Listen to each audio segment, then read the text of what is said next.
Good afternoon, everyone, and welcome to today's webinar, Advancing the ASEAN Power Grid, Unlocking Regional Energy Investment Potential, jointly organized by the Climate Change in Southeast Asia program at ISEAS Yusof Ishak Institute and Ember. I'm Xiahui, your MC for today. Before we begin, I would like to go over a few housekeeping matters. Firstly, please note that this webinar is not under the Chatham House rule, and the recording will be uploaded on YouTube after the event. Next, if you encounter any technical issues, please use the chat function to reach out to our technical support team. To ask questions to the speakers, please use the Q&A function, stating your name and affiliation together with your question, as well as which speaker you would like to pose your question to. You can send in your questions at any time. Lastly, if you would like to stay informed on our future activities, do sign up for updates at the links which I will be sharing in the chat box. So without further ado, I would like to introduce our moderator for the session. Dr. Mirza Huda is a lead researcher at the Climate Change in Southeast Asia program here at ISEAS Yusof Ishak Institute. And I will now invite him to begin the webinar. Dr. Mirza, please. Thank you very much, Xiahui. Good afternoon, everyone, and welcome to this webinar on Advancing the ASEAN Power Grid, Unlocking Regional Energy Investment Potential.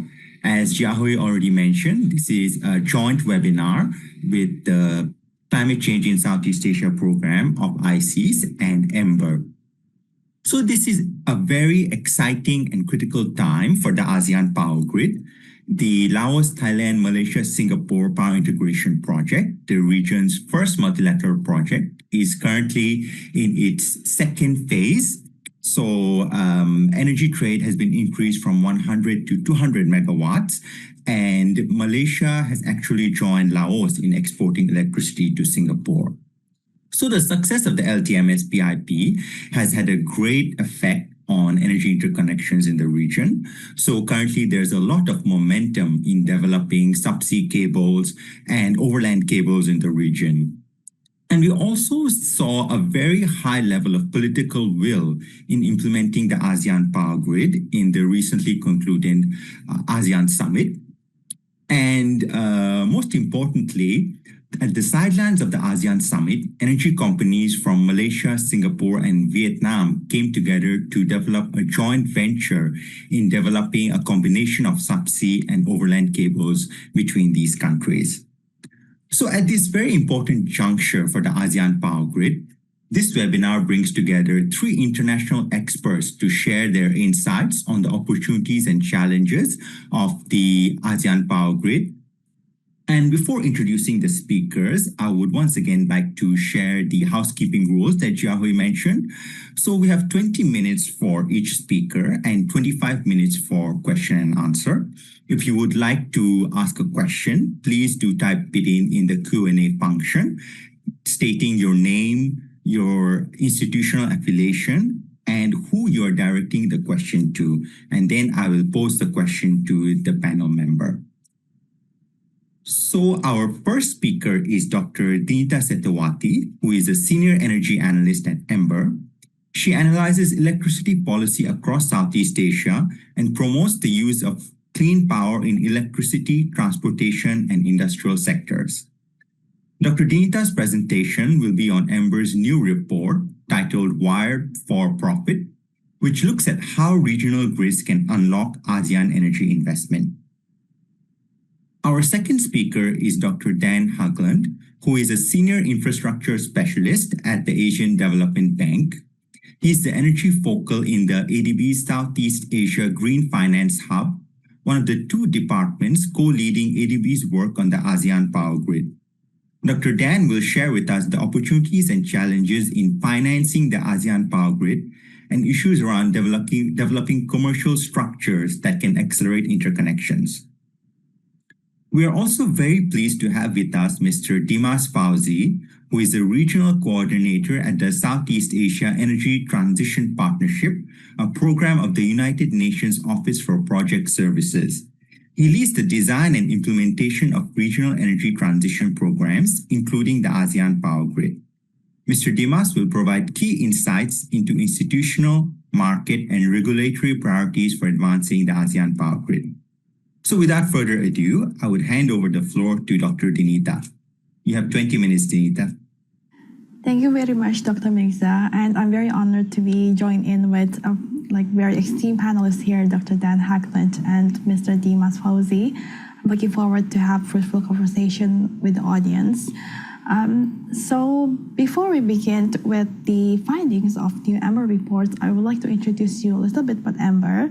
The presentation title today is about the ASEAN Clean Power Pathways, turning challenges into opportunities.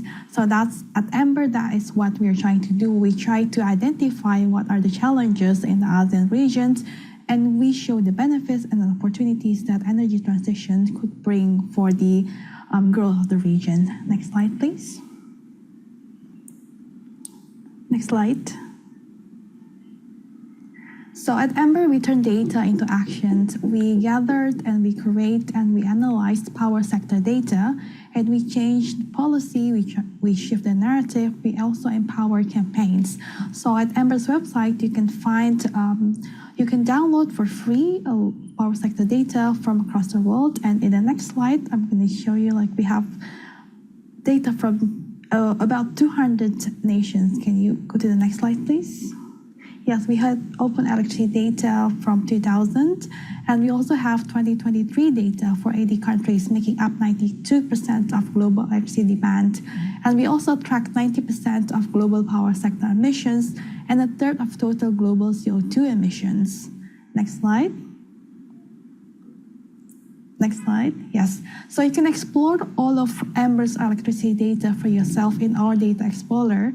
And actually, we just released our version 2 of Data Explorer, which is more comprehensive than this one. You can compare between two countries and see the electricity generations, the emissions, and also the capacity. Next slide. And we have released our Asia Data Transparency Report back in 2023, which shows where we got our data from. And we usually curate the data from open source national policy documents. So you can see in our data, there are some countries that have a monthly data, but there are some that have a yearly data. And we also evaluate the data transparency by economy. And this is just some of the example. From Indonesia, the score of the data is not very good because it's actually lagging by 1 year. And we compare with Thailand, overall score acceptable because this has a monthly and national level generation data available. Next slide. So some of our work in ASEAN so far, we have published the ASEAN Clean Power Pathways last year. And we also delve into country reports, for example, Indonesia's, Malaysia's, and Singapore. But apart from Southeast Asia, Ember also work on other regions, including Europe, India, China, and we also have the global team that look into the global energy transition narrative and identify what other trends that is happening in the world. Okay, next slide. Now I want to go into the recent report titled "Why for Profit Grid is the Key to Unlock ASEAN Energy Investment." So in the report, basically we say that modern flexible grids are essential to unlock ASEAN solar and wind potentials, create new jobs and new market opportunities. And as Mirza has said, that ASEAN stands at a critical crossroad in this energy transition. As the region's energy needs grow, fueled by booming demand from data centers, rising transportation, electrification, and expanding economies, so too does its potential to harness abundant solar and wind resources. So realizing this clean energy opportunity hinges on a crucial but often overlooked element of modern, flexible electricity grids. So this is what motivated us to understand the state of the art of grid planning in ASEAN. Next slide. So these three are the highlights from our report. The first is that we identified 30 gigawatts of solar and wind potentials that can be unlocked along the interconnection routes. And there's also a potential rise in solar and wind generation share in Sumatra, Sarawak, Laos, PDR, Cambodia, and Brunei.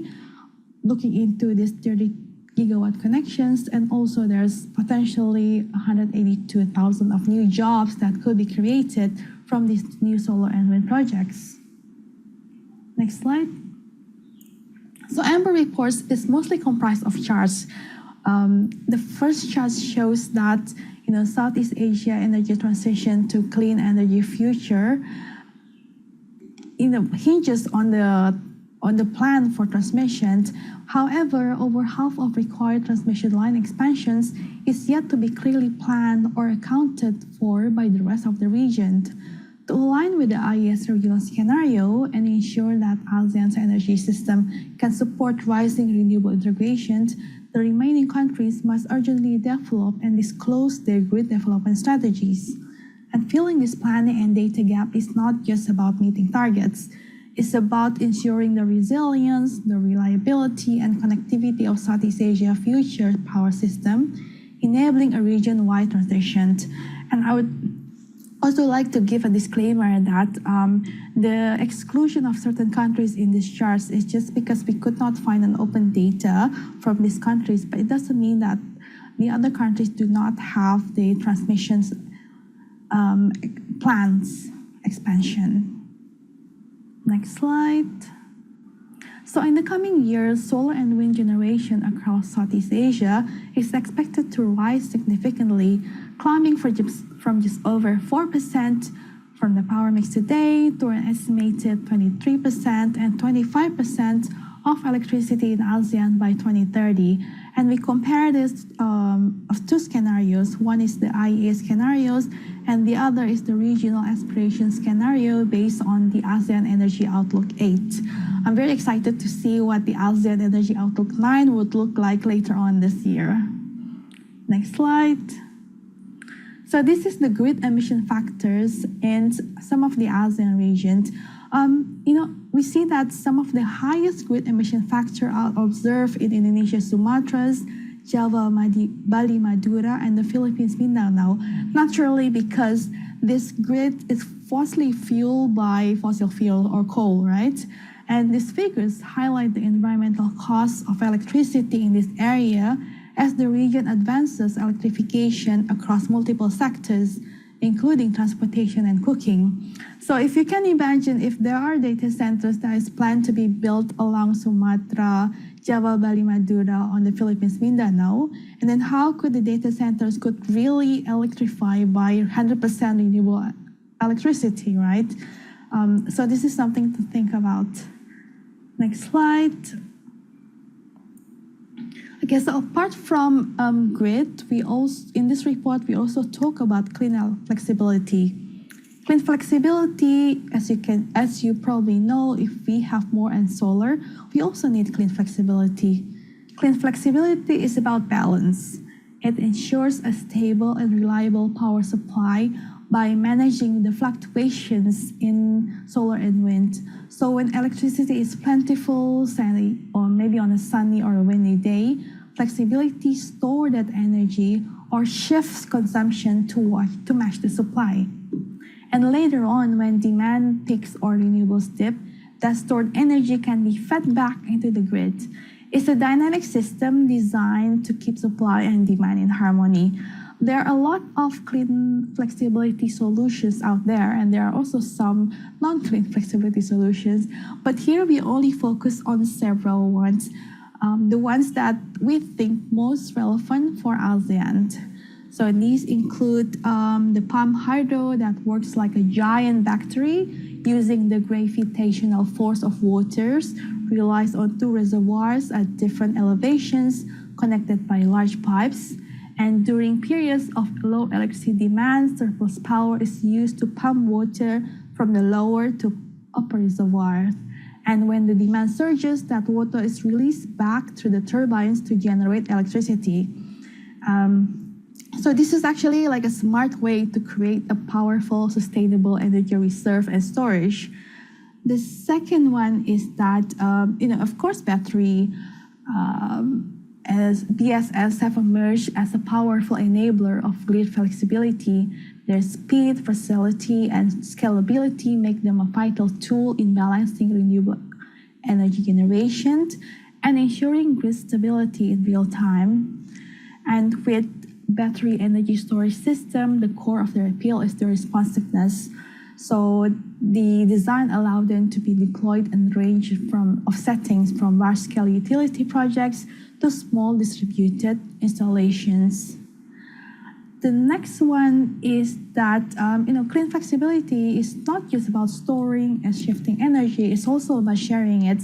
So this is why we put grid and interconnections as the core topic of this report as a critical tools in this process, enabling power to flow seamlessly across regions. So when one area generates more electricity than it needs, interconnectors allow that energy to be sent where it's most needed, preventing waste and ensuring resilience.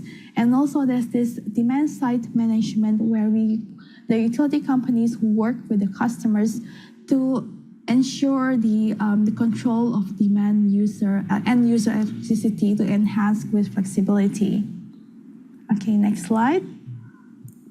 So I spoke about how with more interconnectors, the ASEAN can unlock more solar and wind. So this is the chart that shows that 30 gigawatt of solar and wind could be unlocked along these planned ASEAN grid routes.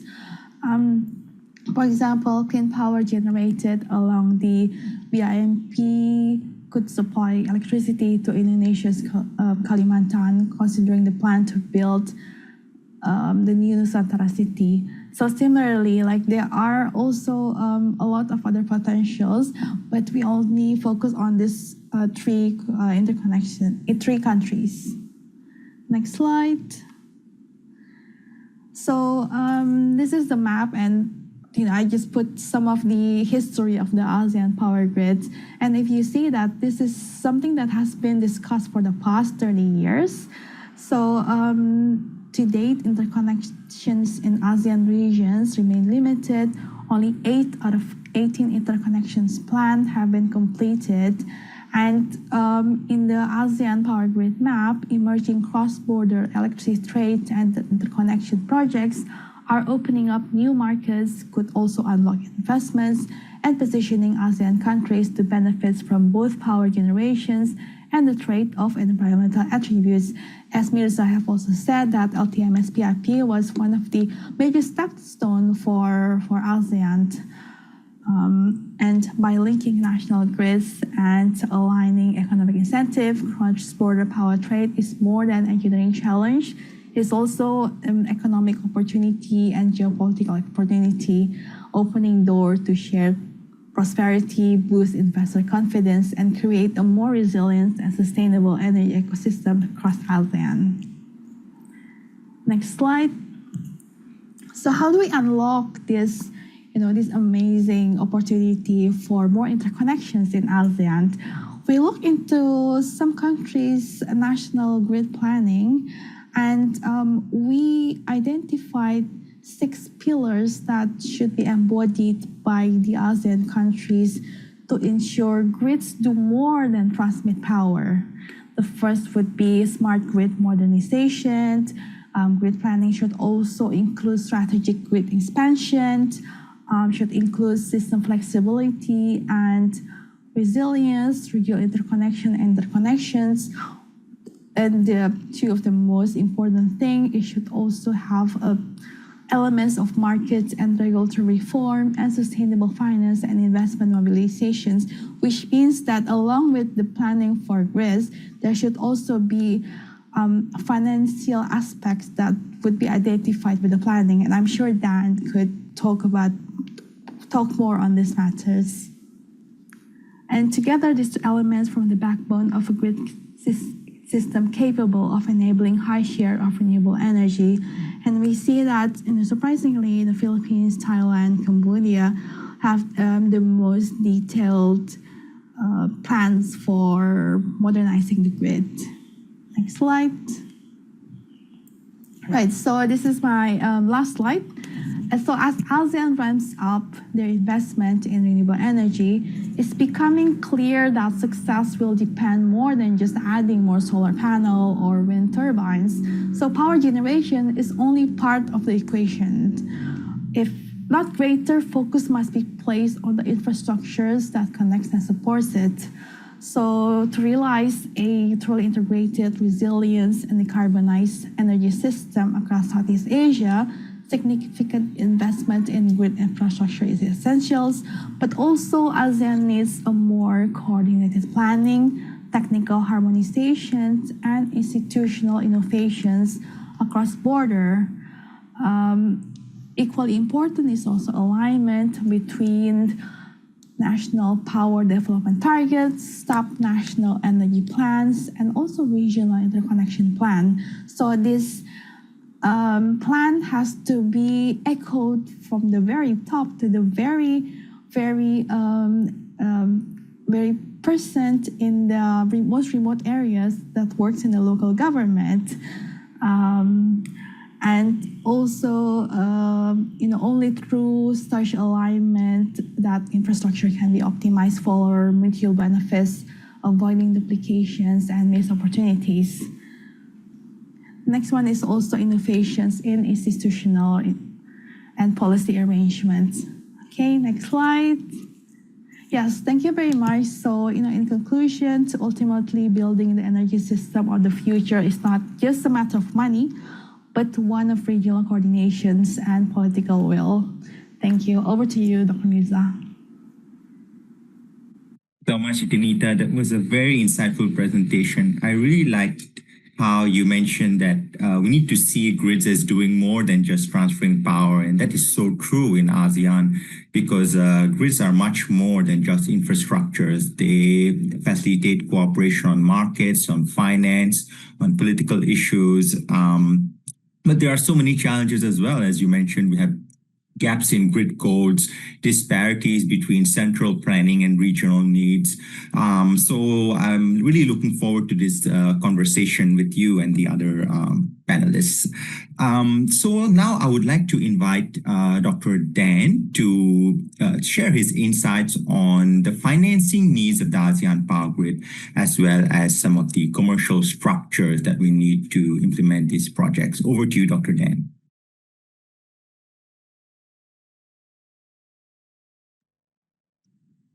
Thank you so much, Dr. Mirza, distinguished colleagues, ladies and gentlemen. It's my pleasure to be here with you today. So I'm Dan Haglund. I sit in the Southeast Asia Regional Department of the Asian Development Bank on a secondment from the UK's Foreign Commonwealth and Development Office. I think many of you will be familiar with the work of ADB. ADB is the region's development bank, focused on supporting public sector and private sector clients with financing for infrastructure and other projects. And alongside this, also supporting on capacity building, policy development, as well as regional cooperation. So my presentation has two parts to it.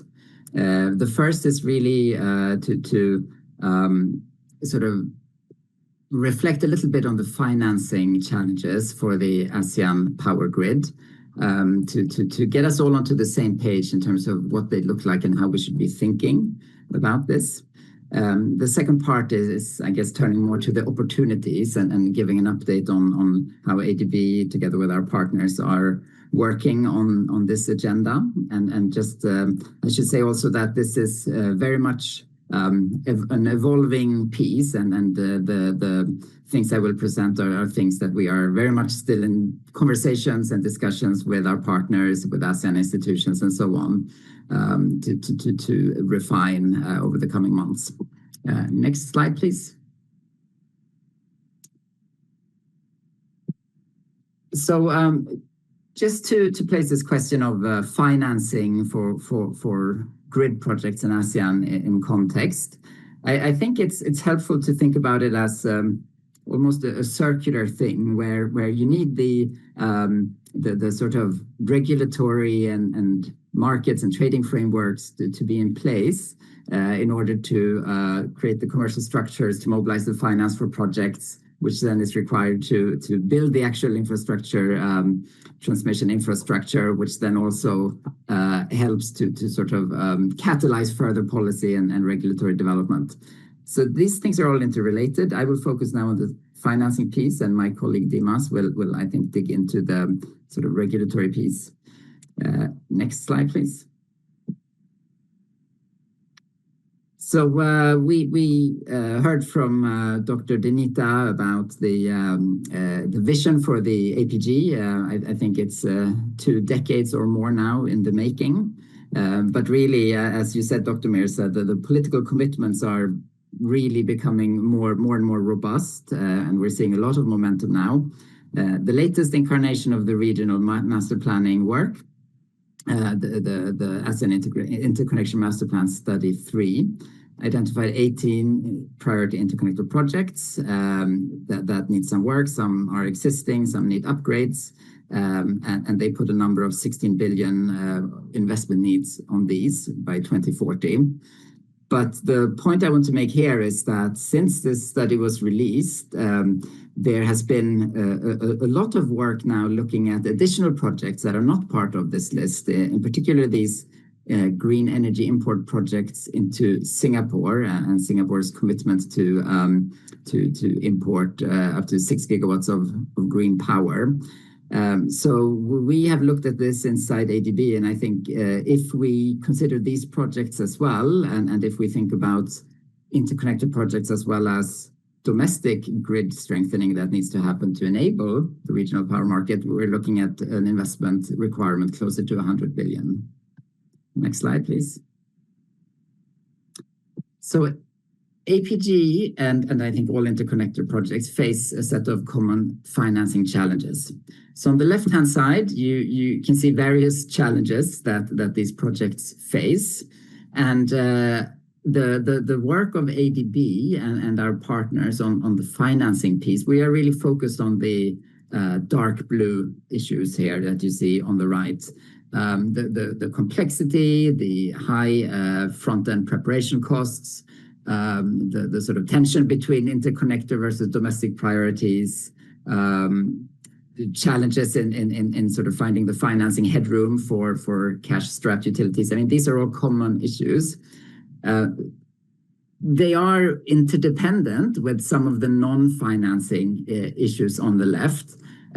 So I guess the point I want to make here is just that there are sort of financing specific challenges, but we need to be thinking about these very much in the context of with the capacities, the institutional functional gaps, and sort of the regulatory frameworks.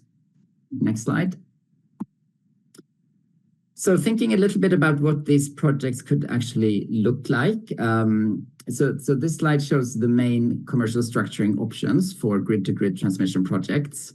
So on the bottom axis we have the financing difficulty, sort of how difficult it is.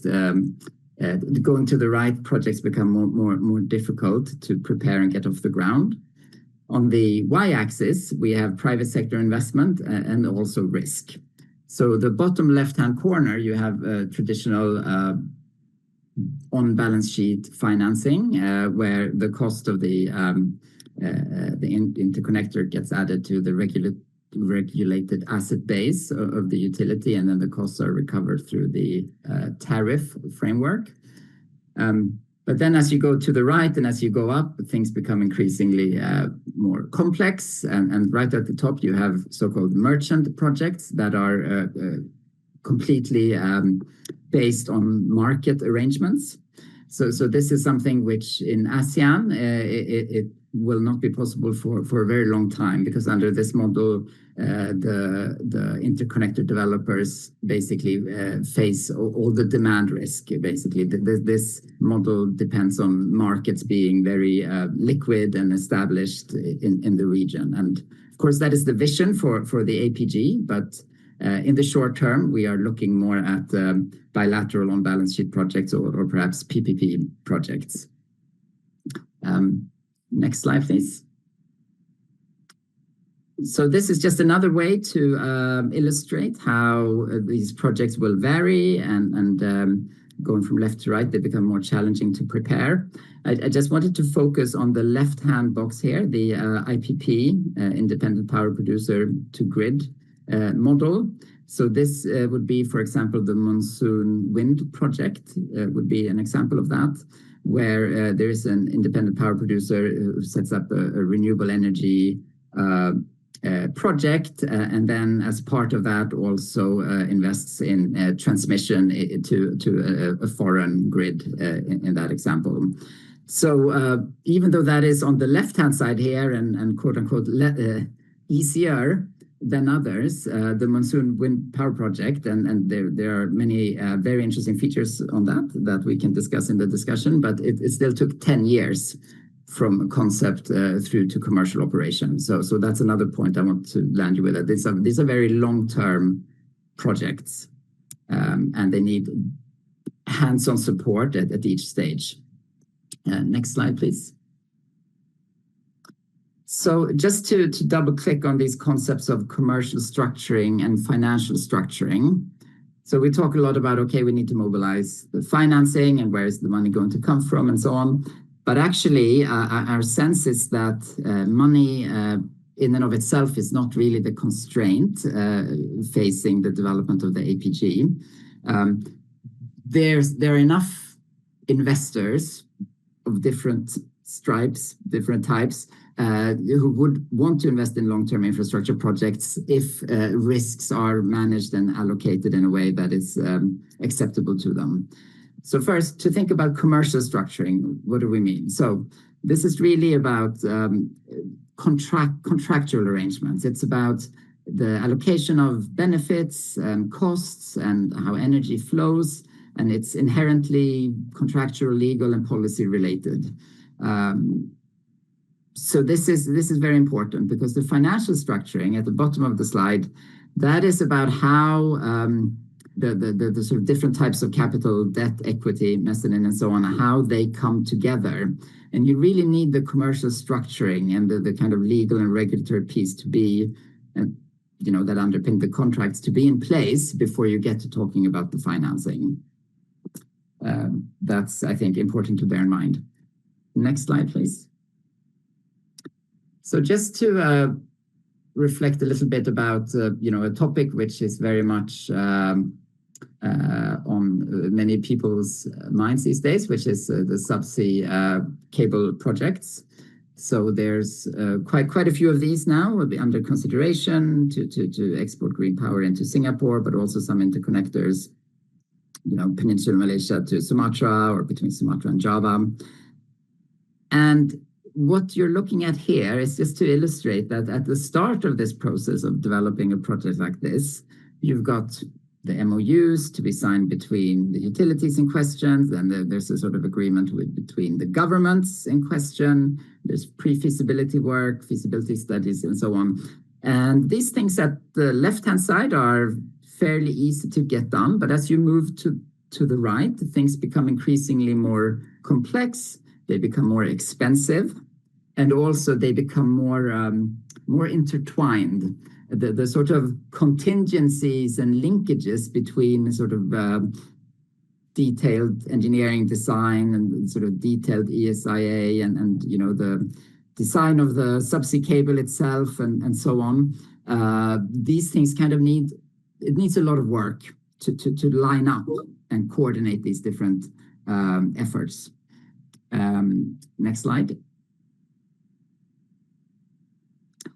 So there's also a number of kind of upstream policy, legal, regulatory issues to address. Again, my colleague Dimas will, I think, dig into some of these, but just to highlight a few.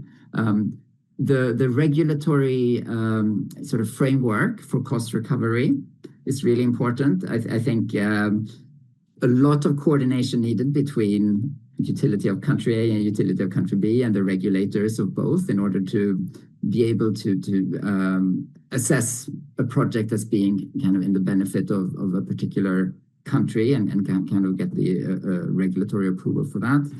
Secondly, the process around interconnections, ESIAs, environmental and social impact assessments, these become extremely complex. And again, the coordination piece. which in turn requires a lot of trust to be in place between two different countries to be working on a joint ESIA, for example. And there's different approaches to that, but again, it's challenging. And then the third bullet here is around private sector participation. Many countries don't allow, or it's not very clear in the policy frameworks and legal frameworks whether private sector participation is allowable. At the same time, this becomes really, really important on these projects. I mentioned the subsea cable projects on my earlier slide. These are going to cost between $1 billion to $10 billion each, give or take, as just to give everybody a feeling of the size of these projects. So of course, public sector financing will not be enough. So you need the private sector to come in. And how do we do that? That's kind of one of the things we are very much focused on within ADB, but also with our colleagues at the World Bank and others. And then, there's also regulatory issues around multilateral trade, renewable energy certificates, and so on. Next slide, please. So in terms of ADB's work on this, we have been working on grid investments, interconnectors for a long time. But I would say that really in the last 18 months, this work has stepped up.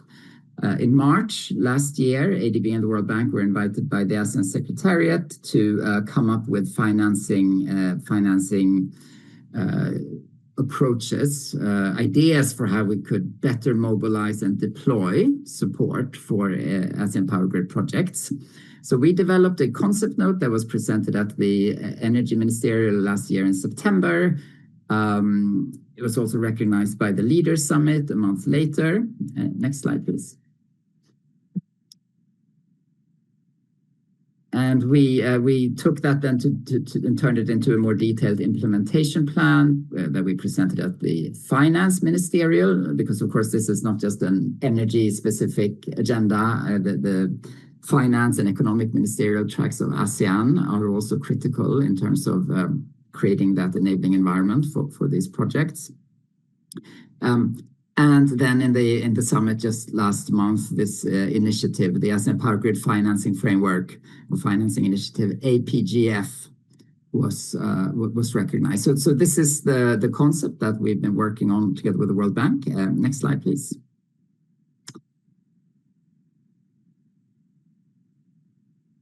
So what is this? So bear with me as I explain this slightly busy slide, but the ASEAN Power Grid Financing Initiative, or APGF for short, is intended to really facilitate and mobilize end-to-end support for APG projects. So on the left-hand side, you have various financing needs. This is intended to map onto the cycle of development of a large infrastructure project, where it starts off with project concept, identification, scoping of feasibility study, terms of reference, and so on. Then the early preparation, which would be feasibility studies and similar, initial ESIA, etc. And then it moves on towards the more advanced preparation stages. If you recall the slide on the subsea cable project going from left to right. And then finally, we have structuring, de-risking, things like guarantees, and ultimately CapEx investment. So all of these things need to be lined up so that one stage can kind of pass on to the next stage. So what we're trying to do here is to basically bring together the different sources of support. So on the right-hand side, you have these boxes, which you could think of as buckets of money or instruments to support these different stages of project development. You have the darker shaded boxes, it involves support that's already been approved. So for example, with the top row there, the ADB has a new technical assistance to support ASEAN Power Grid project development. Together, that number there includes support from the UK and from the EU as well, to deploy, in support of sort of really early stage work.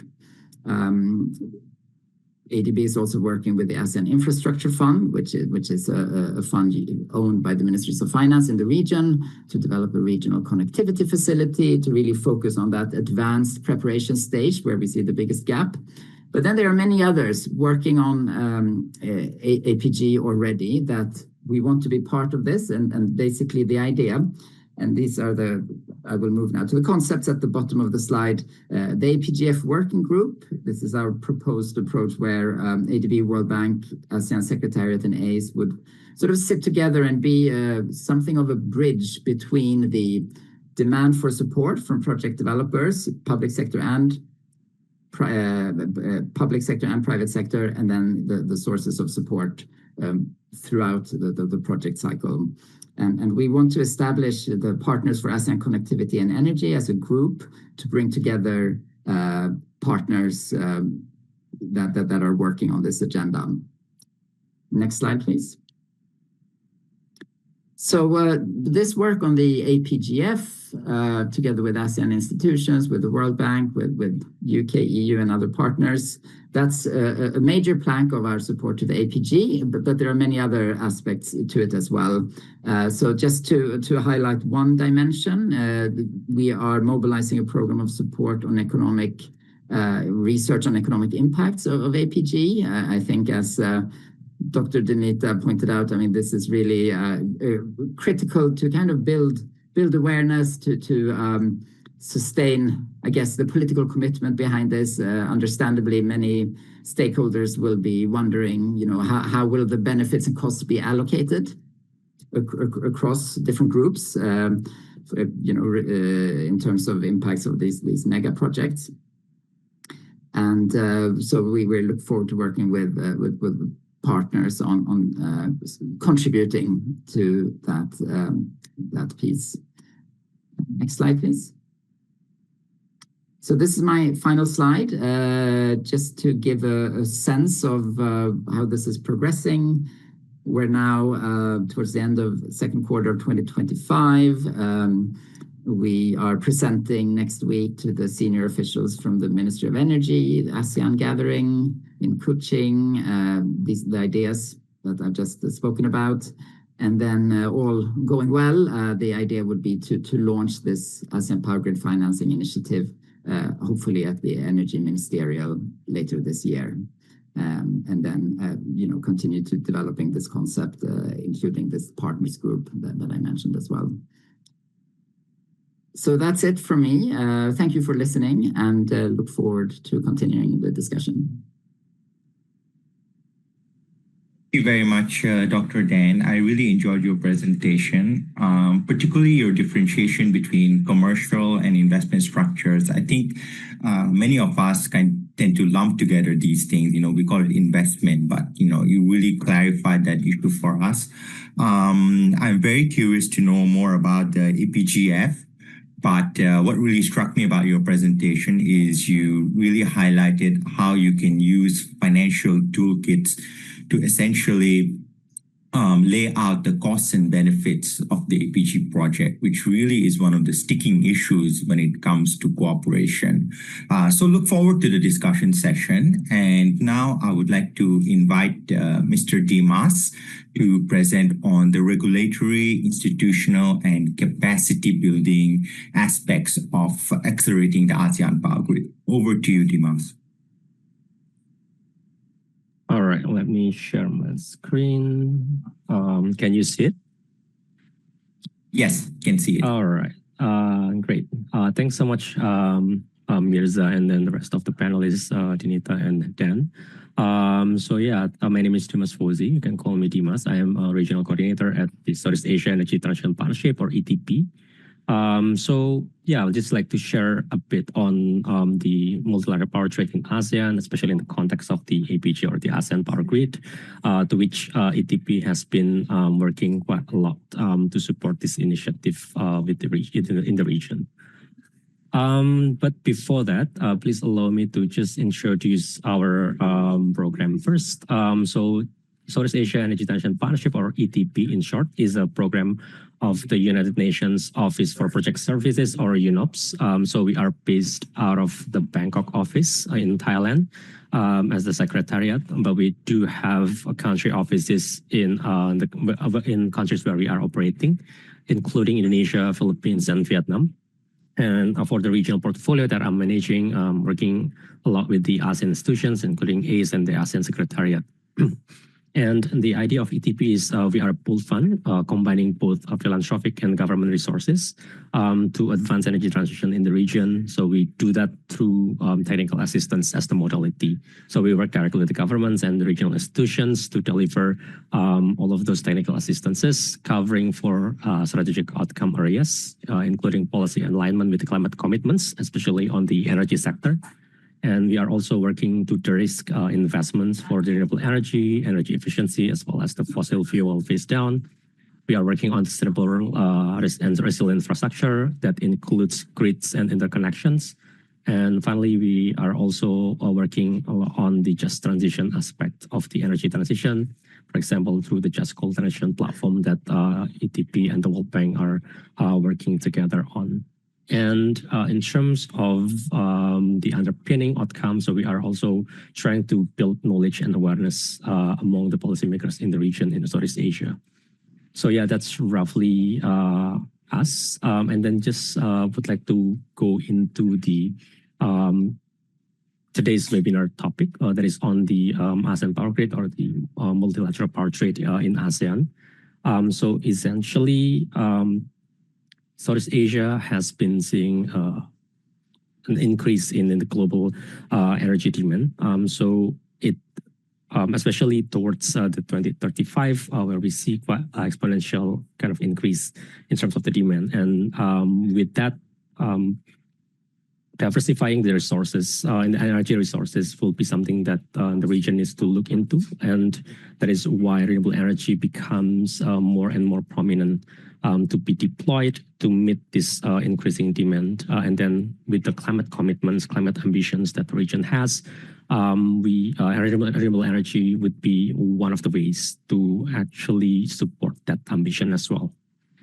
And in terms of the potential, as we know that the region in Southeast Asia, we are quite rich in the renewable energy from solar, wind, hydro, geothermal, etc. So we do have sufficient amount of renewable energy in the region. It is a matter of utilizing these renewable energy sources.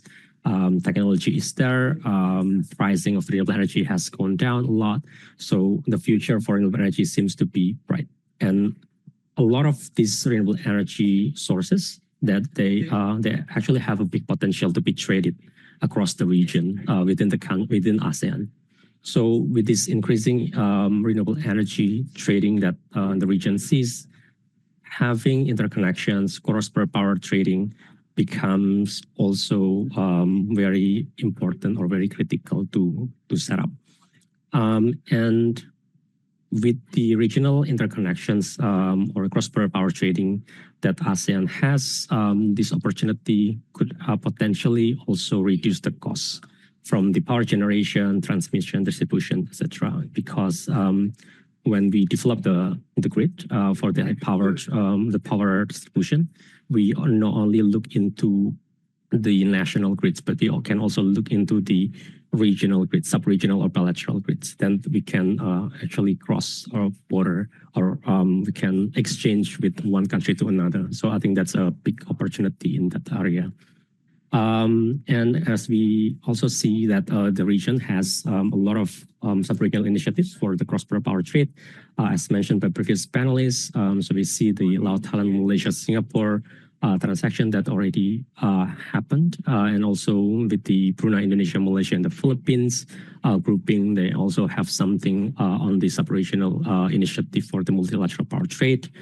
So we see this growing initiative within the sub-regional and also bilateral levels that could eventually support the ambition for the ASEAN Power Grid in the future. So although like what Dan already mentioned earlier on the financing aspects, there are a lot of opportunities there, but there are a lot of challenges as well that we need to address. But beyond the financing aspect, we also see other elements that we need to address when it comes to the ASEAN Power Grid.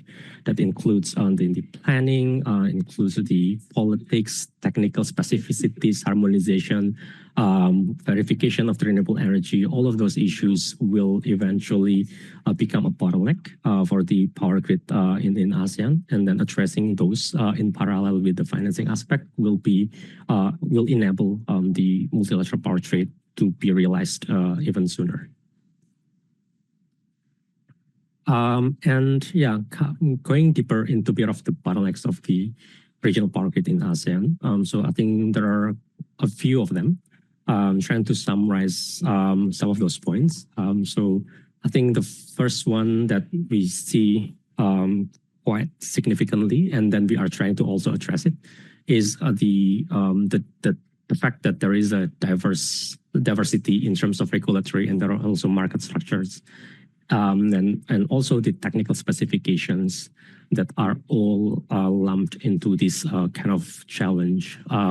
Because each country, they will have their own grid codes, and then within each grid code in each country, there may not be any reference to the interconnection. So we need to enable interconnections, and in order to do that, we need to kind of like harmonize all of these technical regulatory standards to make sure that the energy markets in these countries are compatible, so they can exchange their power or electricity with each other. Another thing that we also see is on the framework for the transmission infrastructure. So what we call here is also another term that we also use is the common use transmission assets, meaning that a transmission line that is used not only by one or two countries, but also more than that. So for example, when you look into LTMS, the Laos, Thailand, Malaysia, Singapore, we will see the interconnection between Malaysia and Thailand to be technically a common use transmission asset. That particular line not only benefits Malaysia and Thailand to exchange the power, but also it enables the trading between Laos to Singapore to transfer the renewable energy from the hydropower, for example. But in the region, we don't really have that kind of like common understanding of the transmission assets. If we do have that, it will help actually to improve to understand which are the transmission lines that we can prioritize because they can enable power trading. So having that shared framework or understanding on that transmission asset will be something that will be quite useful for the region. And the third one, I think there's also lack of the robust renewable energy tracking systems. So then briefly mentioned before on the REC certification, for example. In ASEAN, a lot of these countries within Southeast Asia, they already have their own REC mechanism on how to verify and then track the renewable energy from the sources. But then the issue is that these renewable energy certificates, they cannot be traded with other countries. And then when it comes to multilateral power trade, country A will buy energy from the country B. And in that case, like RECs, there's no common framework within the region that could enable that trading of the renewable energy certificates between countries. So that's also a bit of a challenge because I think in ASEAN, renewable energy trading becomes one of the incentives to have the multilateral power trade to happen. And finally, we also see that there is a gap in terms of capacity among the policymakers, among the institutions in Southeast Asia, because when it comes to the multilateral power trade, I guess it is something that's relatively new. Not a lot of countries have experienced it. They do have bilateral interconnections, so they can do bilateral power trading. But when it comes to multilateral, it'll be more complex, and there is a capacity gap in that space. So it is something that may also limit the progress of the ASEAN Power Grid in the future.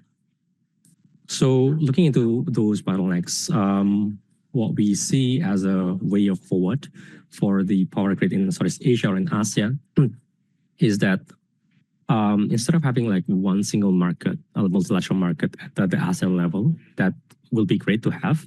But what is quite realistic, at least in the short and medium term, is to have sub-regional markets instead that will eventually lead to a single power market. But then the short, medium term, then we will look into this multiple market arrangements. But then the caveat is that they need to follow the common regional approach to develop the trading arrangements. So we can have like a set of rules that will be followed by these different types of sub-regional markets. And then at some point when there is a need for them to eventually integrate, then they will already use the similar kind of approach, similar standards, technical specificities, market structures, etc., that can be followed easily. So I think that's the idea. So although we have like different types of multilateral market for the power trading in ASEAN, but then at the end of the day, they are referring to the similar or the same kind of approach.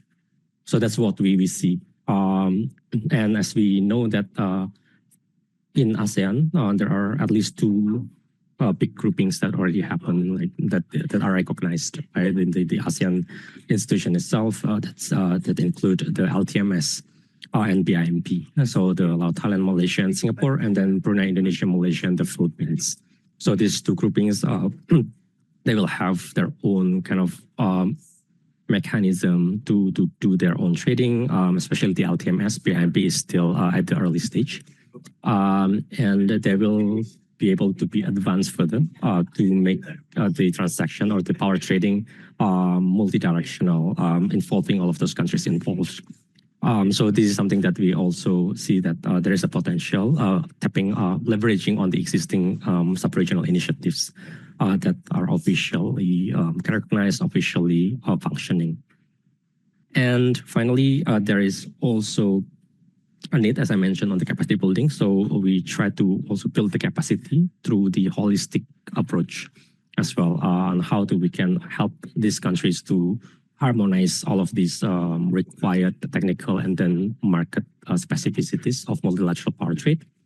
And it is also the area where ADP is trying to support through the ASEAN School of Regulation project that we are initiating at this point. So yeah, all of these topics that are mentioned in this slide, I guess ETP are trying to advance to implement all of those through different types of projects that we have. So yeah, I think that's roughly what I can share at this point. So yeah, we'll look forward to the discussion after this then. Yeah, I think I will pass it back over to Mirza. Thank you very much. Thank you very much, Mr. Dimas. It's always insightful to learn about the regulatory and marketing institutional challenges. As you mentioned, although the LTMS PIP has managed to overcome some of these market structure issues, as we move forward to the ASEAN Power Grid, we of course need to align much more in terms of how our institutions and markets operate. I appreciate your comment about common energy infrastructures in the context of the LTMS PIP. Perhaps we can draw from some of the comments made by Dan in the previous presentation. So if we see infrastructures as common assets, perhaps we can also consider common sources of funding and investment. So I think we've had three very insightful and diverse presentations on various aspects of the ASEAN Power Grid. I have many questions, but unfortunately, I can't ask any questions because there's a lot of interest from the audience.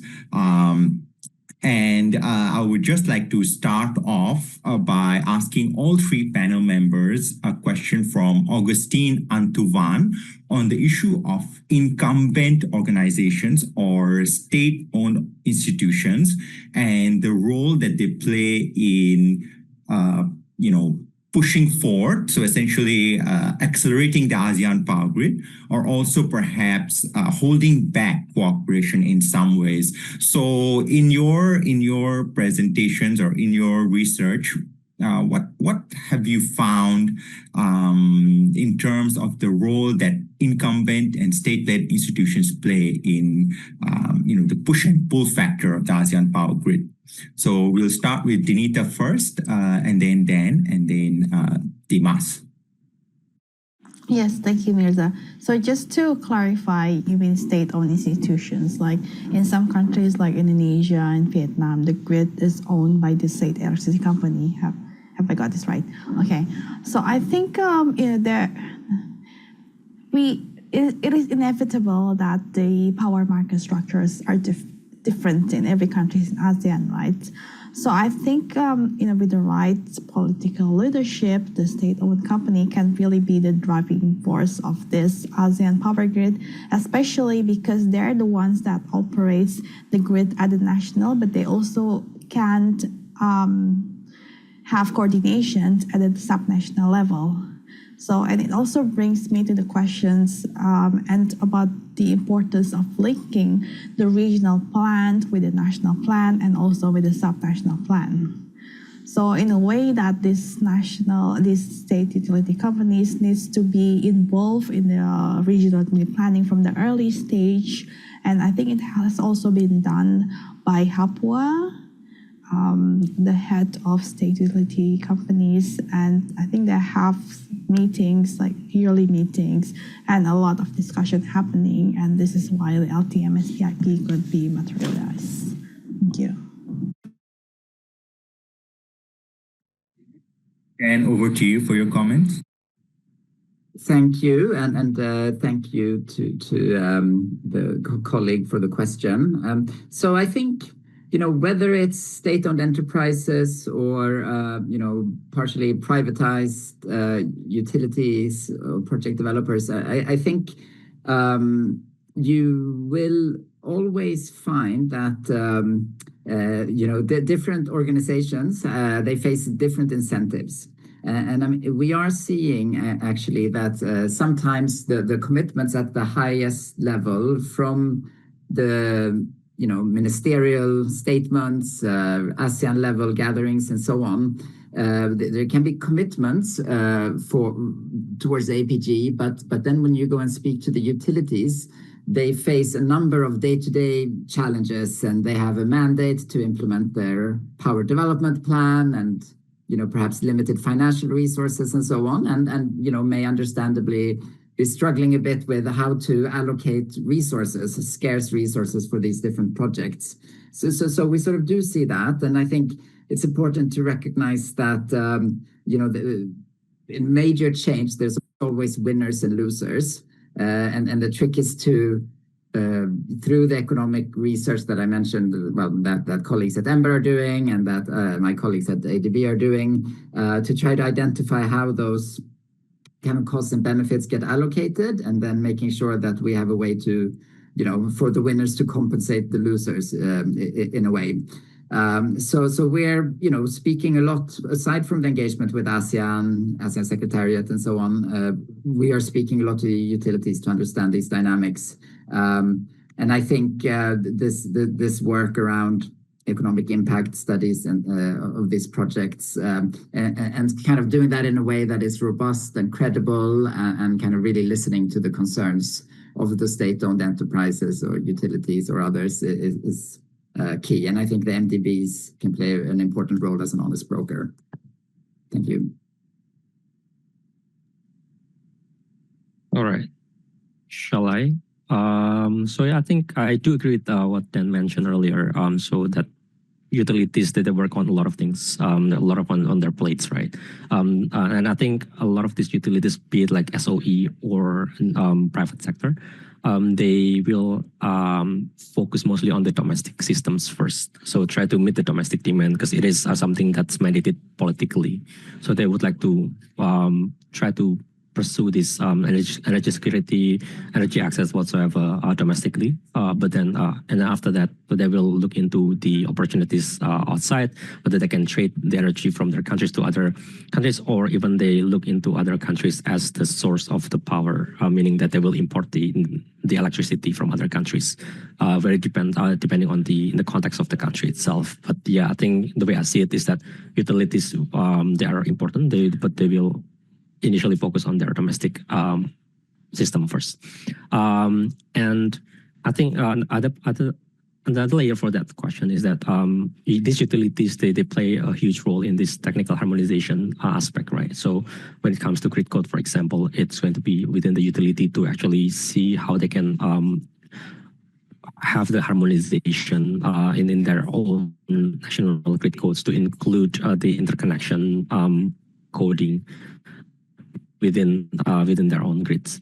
So that's something that we have been also trying to work on through the AIMS-3 Phase 3 studies. That one of it is focusing on the grid codes harmonization, and that's going to involve utilities a lot. Another layer of it is on the role of the utilities to have to support the financing of the transmission lines.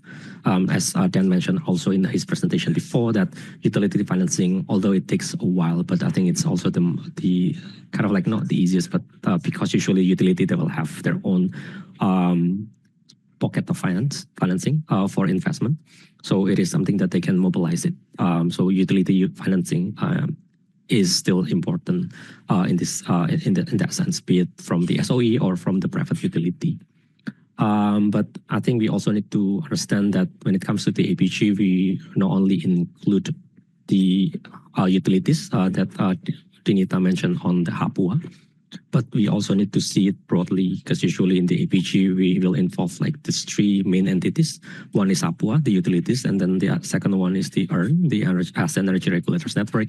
So to deal with the regulatory aspect. And then lastly is not lastly, but like the other one is the IPGCC, the IPG Consultative Committee, which comprises of the policymakers in 10 ASEAN countries to help coordinate the work on the APG. So yeah, just adding on some of those points. Over to you, Mirza. Thank you. Very much, panelists. I guess there is absolutely no doubt that the state-owned enterprises, utilities, and grid operators play, possibly the most important role in the ASEAN Power Grid. I guess it's a question of how we can balance the regional interests with national interests, which is an issue with all grids around the world. We also have a couple of questions directed towards individual panelists. I'll start off with Dan, and then move to Dinita, and then to Dimas.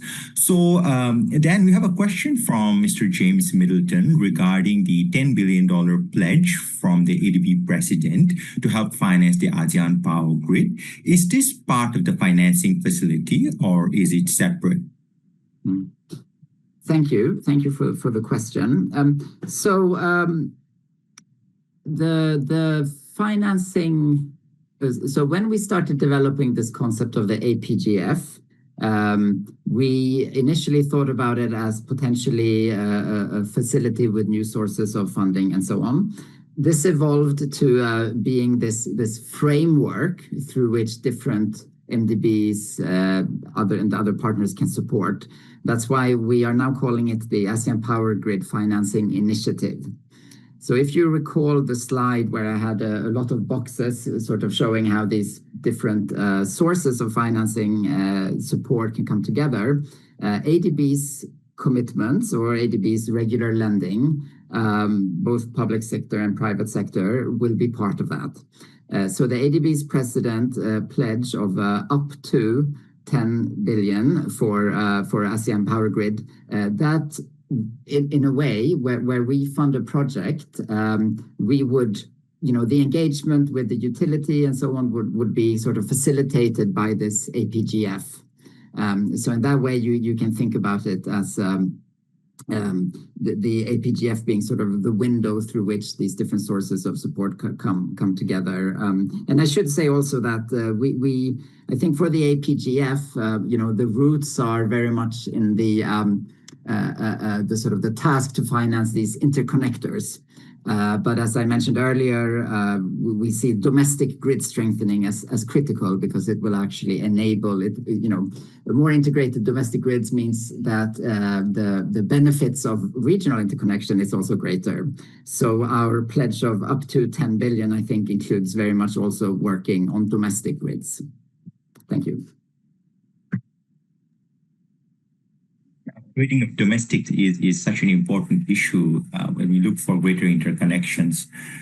We also have several questions for Dimas and Dinita. So for Dimas, we have a question from Julia Lau. In the context of standardizing or harmonizing diverse regulatory and market structures, which countries do you think is kind of leading the way or has the best practices in terms of harmonization?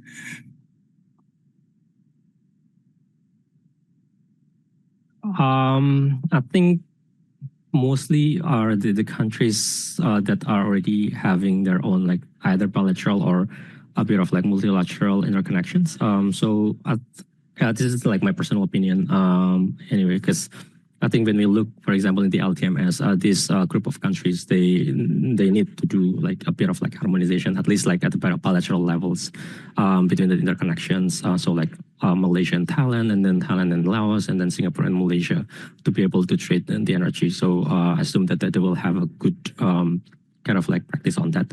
And I think the GMS countries that ADB is supporting also, I think they do have a bit of like the harmonization efforts that maybe Dan can add on that as well to on how like these GMS countries are leading on these grid harmonization efforts. But that's the way I see it, is that when you have like the at least bilateral interconnections, then you will need to do the harmonization of the grids. And then looking at the ASEAN level, then the most advanced one will be like the group of the LTMS countries at this point. And secondly, and then GMS countries that have their own mechanism in place. Indeed, the GMS countries also have their regional grid code. You can find it on their website, and that's often been recommended as a best practice for the other Southeast Asian countries as well. I have a question from Ashley S. for Dinita. As ASEAN economies scale up clean flexibility solutions such as battery storage and demand-side management, what role do you see for AI in strengthening the underlying enablers of grid planning? So the question is on AI and how it can drive energy transition and ASEAN Power Grid. Thank you, Mirza. Before I answer that question, can we go back to the which entities and governments that could lead the effort to standardize or harmonize? I think the efforts of the ASEAN chairmanship would also be important because every year there is rotations of ASEAN chairmanship from different ASEAN countries, different ASEAN member states. And if this ASEAN chairman have ASEAN Power Grid as their priority agenda for that year, then, discussions will be still continued and more on the effort to harmonize. So I just want to add on that. And then about the AI, I see AI as a game changer in the energy sector. It has the potential to accelerate deployment of clean energy solutions, and it can also deal with the big data problems, for example, in the demand and supply side management, and could also enhance the security through cybersecurity and resilience of the grid infrastructures, and also significantly cut both capital and operational costs in some of these emerging energy technologies. Thank you very much, Dinita, and also for mentioning the ASEAN level cooperation when it comes to the regulation and the market issues that we need to address. Dr. Dan, there is one question for you regarding best international practices when it comes to public and private ownership, public and private collaboration in driving through cross-border projects. So in your experience, are there any examples from Europe or other regions of good public and private collaboration when it comes to investment in the grids. Sorry, this question can't be seen in the Q&A function because the panelists just mentioned in the discussion box. Mm-hmm. So I think on the question of public and private partnerships, as I mentioned in my presentation, I think the private sector is ready to come in where the kind of commercial structuring is sufficiently watertight, or there's enough de-risking instrument sort of to allocate risks around a project in a way that can work. So I mean, I think the monsoon project actually in Laos and Vietnam is a good example. I mean, there are other examples internationally, but I think it's helpful. When we look at what's happening in other parts of the world, we need to be a little bit careful because we sort of we can look at Europe and how things are happening there, but when you sort of talk to colleagues at the regional transmission network operator, for example, they will tell you how just in 20 years the whole approach evolved very, very much, and I think it's okay to look at Europe, but then we need to look at Europe 20 years ago in that sense. But I mean, just staying on the monsoon project, I think what we saw there is that sort of engaging the private sector early, sort of in parallel to engaging providers of concessional finance. I think, whenever we're doing projects that are first of a kind, and the monsoon project was first wind power project in Laos. It was, it's the largest wind power project in Southeast Asia. That usually comes with risks and challenges. So you want to be, and again, it's kind of what we're trying to do with the ASEAN Power Grid financing initiative, that we're trying to bring together around the table to look at project opportunities, commercial banks, some of the climate funds or, concessional finance providers, Green Climate Fund, donors, others, as well as the respective utilities and project developers. And then I think it's a question of, looking at the project specifics, the economics of the project, the sort of technical specification. I guess my bottom line point is that there's no one size fits all really, but it requires a lot of coordination, a lot of trust, and a lot of patience, I think. I would say, just as a general rule of thumb, if you're talking about a project involving like a PPP structure and private sector investors compared to a utility balance sheet, funded project, you can imagine the preparation might take twice as long, because just the detail that the private sector needs to see on the sort of robustness of power purchasing agreement and off-taker agreement is one level higher. So hopefully that helps. Thanks.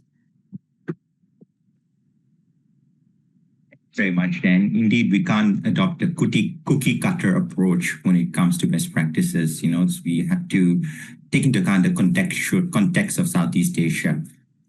So there is a very interesting question from June Christopher Rebuenan on the insights from the Iberian Peninsula blackout and the implications this has for the development of the ASEAN Power Grid.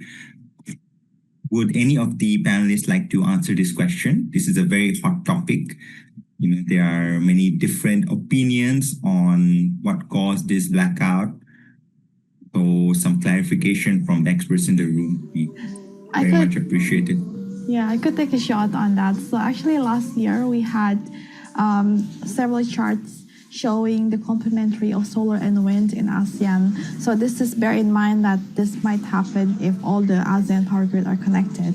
So I guess with this blackout, if there's a blackout in one particular region, and then depending on what caused the blackout, if it's not a grid issue, then this region can be supplied by electricity from other regions, right? I mean, that's just the basic logic. If there's like something, there's a trouble in the certain power plants, And then, the ASEAN Power Grid could only drive the energy security of the region. So there's this harmonious sharing of energy resources. That's in ideal world, but maybe Dr. Dan or Mr. Dimas have other takes.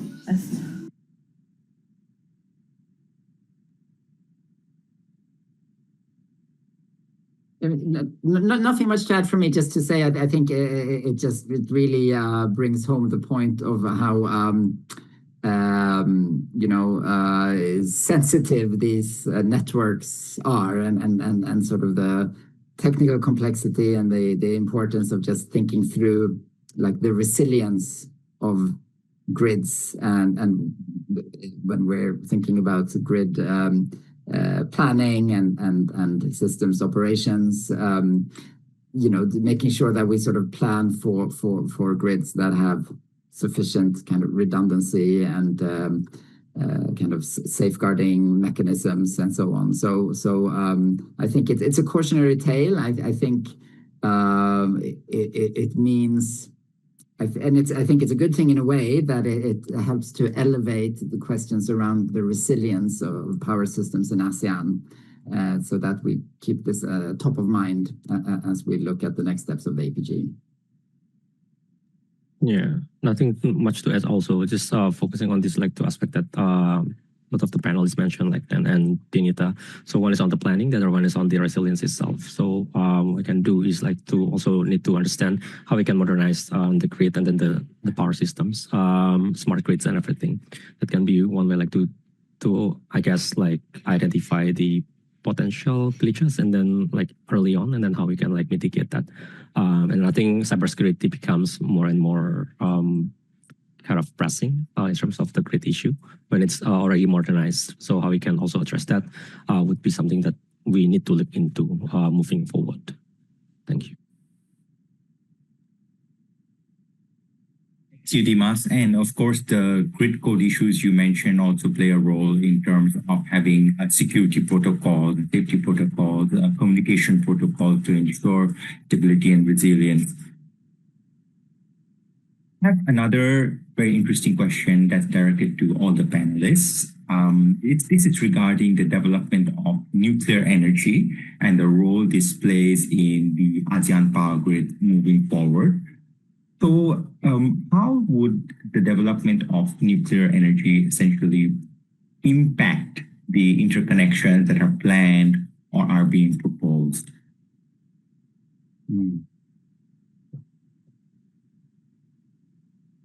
Maybe Dinita, you can have a go. So when you say that, I immediately think of the ASEAN map, right? So first we need to be able to map where the nuclear facilities would be located, and my knowledge is on Indonesia. If it's going to be in Kalimantan, then ideally nuclear generated energy could supply through the other region through the BIMP connections. But again, this is a region that's very highly vulnerable to earthquakes and all natural disasters. So this is only my personal opinion, but I think nuclear facilities deployments needs to be done with a very careful considerations of the security issues.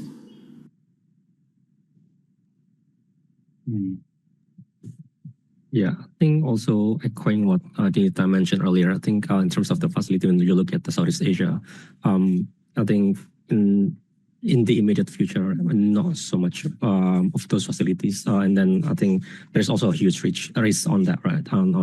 In terms of the natural disaster, etc. But then when it comes to the power trading, even if there are facilities coming up from nuclear, and then this is power generated from nuclear, but depends on how the countries will accept it, whether that's going still to be considered as something that they would like to trade, or these countries in Southeast Asia would still prefer to have renewable energy to be traded, because if they're interested in renewable energy trading, then there is so we need to take that into account, to what extent then this nuclear power will be able to be traded most likely, but like my guess is that I think the nuclear power will be able to supply the domestic energy demand. But for the power trading, I think there is a need to do a bit of research as to whether there will be a good reception and then how it's going to be aligned with the APG initiative and then the commitment for the low carbon energy system, etc. So yeah.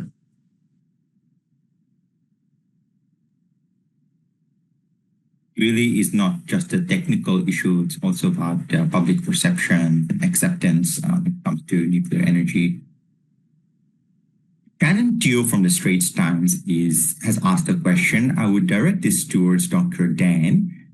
This is regarding the development of, I believe, the Brunei, Indonesia, Malaysia, Philippines Power Integration Project, and how existing grid weaknesses in Sabah can actually impact this regional integration project. And is it only that we have to wait for national countries to upgrade their infrastructure? Is that our only option? Or is there like any kind of a regional kind of mechanism that can be used to upgrade domestic infrastructures for the purposes of advancing the ASEAN Power Grid? Yes, thank you for the question. So I think that the Sabah grid, it's something which is being discussed in the context of the BIMP, the economic growth area, sort of ASEAN sub-regional grouping, and in that context, I think the representatives from the four countries are sort of looking at what future interconnections might look like, and in that context, looking at what the domestic grids look like, and how the benefits from interconnections within Borneo. There's a project currently, feasibility studies ongoing to basically expand or increase the capacity of the interconnector between Sabah and North Kalimantan, for example. So when you're looking at that project, I think what this study is doing is also considering the current constraints and capacities of the Sabah grid. So I think when that study reports, I think we'll be able to say more about if there are domestic grid strengthening investments that are needed in order to make the economics for the North Kalimantan Sabah interconnector work. So I mean, I would say that it's kind of a back and forth between the national level and well, in this case, sub-regional level. And, many of the people from the Sabah utility will also be participating in those sub-regional conversations. So I think, again, it's about the patience, building trust, and kind of going back and forth between the national perspective and the regional perspective. Thank you. Thank you for that, Dan. On a related note, I would like to pose the last question to the panelists. Unfortunately, we can't answer all the questions due to paucity of time. This is a question asked by Emma Go. And the question relates to how the ASEAN Power Grid Initiative is essentially a very high level, kind of almost elite driven initiative. So essentially our perception of the ASEAN Power Grid is the harmonization and consolidation of financial frameworks, grid codes between national countries. But then how does that actually percolate down to the regional level, to the subnational level, and to the grassroots level, the municipal level? Because the ASEAN Power Grid does require or does impact issues on the ground.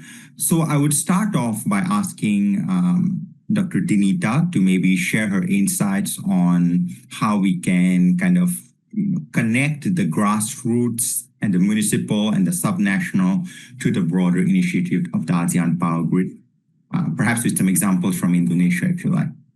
Yeah, thank you very much. And I think this is a very important question.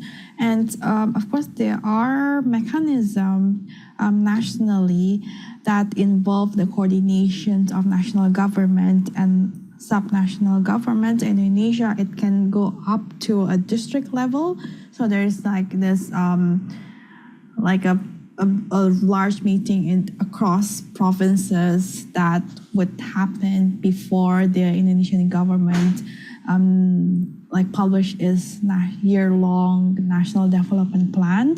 So I think, if the ASEAN Power Grid discussion could be kind of being included as one of the topics in those subnational government discussion, that it would also be very important.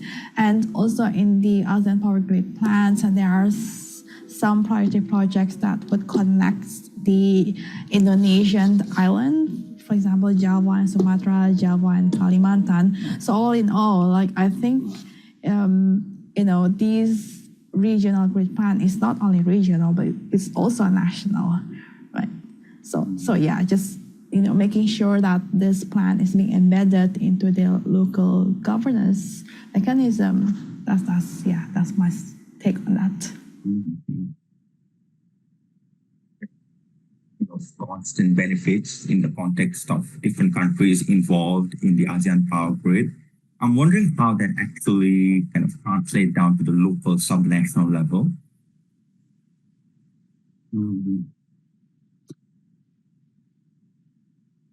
Yes. So just my thoughts on this. I mean, I think that in the past, the whole ASEAN Power Grid mission was quite top down, and it was about across all of ASEAN aligning on everything and then kind of elevating the whole piece together. I think now we're we need to get that high level political commitment and to sustain it, but then we also need to work bottom up. So eventually we want to see truly multilateral power trade. But I think starting off with some projects that are just bilateral projects, could even be just one way, unidirectional flows of power, just to kind of demonstrate to the markets, to the providers of finance, etc., that this can be done. And then you start to build the momentum. So I think it's about the top down and the bottom up, which involves engaging with national utilities, but also subnational stakeholders. I think, again, just coming back to that point around at the really local community level, getting a more robust understanding of how ASEAN Power Grid projects will impact on power prices. What does this mean for productivity and how that can drive investment and job creation? We talk a lot about this, but I think as a community, we need to come together and start to be more evidence-based on these topics, and that will in turn help to sustain momentum as well. Any comments on this issue? Yeah, I think one thing that so I think a few points that I'd like to raise. One is on I think when it comes to the in the subnational level stakeholders, then the narrative will be mostly on the energy security and access. As Stan mentioned, like affordability and then such. Because I think when it comes to the consumers like ourselves, we don't really know where the electricity comes from. So what we will care about is mostly how affordable it is and then how reliable the electricity is. So I think having that narrative within, if you would like to approach the subnational level, then security and access narrative will be something that's quite important. And then secondly, there is also the role of the national stakeholders to actually speak and then gather insights from all of the subnationals that are relevant. Because when it comes to the regional integration, right, the ASEAN institutions, we work with the national governments, except for Malaysia, because Malaysia I think has different market structure, because Sabah Sarawak, they have their own utilities and regulators, so they will need to be engaged independently as well. But for the rest of the other ASEAN countries, the role of the national governments, national utilities, regulators, policymakers, they'll be the one at the forefront to make sure that the message is going down to the subnational level, including on how they would like to ensure that all the technical standards, market mechanism are all in place that will be aligned with the APG when it comes to the harmonization, for example. And then lastly, I think we would like to reach out to the subnational level, I think mostly those subnationals that will be directly impacted by the interconnections, that should be the focus. Because, for example, where the interconnections are located between like Kalimantan and Sabah Sarawak, then like those provinces that are impacted, that they may need to play a bit of a bigger role in this kind of like conversation. So yeah, I think those 3 points that I'd like to add on this. Thank you. Thank you so much, Dimas. Unfortunately, we have run out of time. So I would like to apologize to the participants whose questions I could not pose to the panelists, but please do email us with any questions you have, and we'll forward it to the panelists. And I would like to thank the panelists once again, Dr. Dinita, Dr. Dan, Mr. Dimas, for taking the time out of their very busy schedules to give us their insights on this, on the ASEAN Power Grid. And I think it's been a very interactive and interesting discussion. I've certainly learned a lot. And before leaving, my colleague Jia Hui would like to share some of the publications that we have on the ASEAN Power Grid. If you click on the link, you can download it from our website. All our work is essentially open access. So please do feel free to browse through the Climate Change in Southeast Asia page as well. And on behalf of the Climate Change Program, I would like to thank all of you for taking the time today to learn about the ASEAN Power Grid and look forward to future interactions. Thank you. Thank you. Thank you. Thank you very much. Thank you. Thank you to all the panelists for a really insightful session, and thank you to the audience as well for your kind support and your active participation. So if you would like to be kept informed on activities and events by the Climate Change in Southeast Asia program, please sign up for updates at the link which I have just pasted in the chat box. So thank you so much, and we look forward to seeing you at our next webinar. Have a great day ahead.